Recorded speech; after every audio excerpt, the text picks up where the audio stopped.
Për Allahun gjithçka është e lehtë. Allahut nuk i duhen procedura, nuk i duhen mjete, nuk i duhen argat, nuk i duhen, ai vetë bën çka don. Prandaj bindja jo në Allahun te bareke ve teala. Mendimi mirë për Allahun xhallahu se gjithë na animon, s'diun e kur, ama na animon.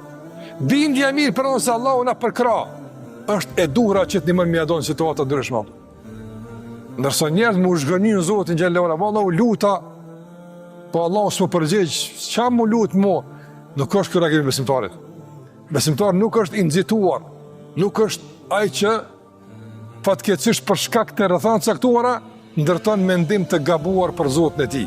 Ai ka mendim mirë për Allahun xhallahu ala. Thot gjithmonë e din Allahu më mirë.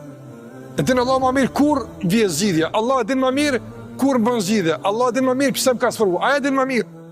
Edhe çfarë është? Çfarë është? Ai e din më mirë se ti ose unë. Mirë po, duhet me ushqy këtë bindje.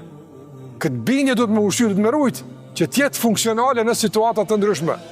Mos me lëviz nga ky pozicion i të qendrit, robi Allahu sigurisht e ceka dhe me zemër të mbushur mendim të mirë për Zotin, me zemër të mbushur bindjen e Allahun, me zemër të mbushur mbështetje të vazhdueshme të pa rezervë në Allahun te barekuhu teala. Ky është muslimani.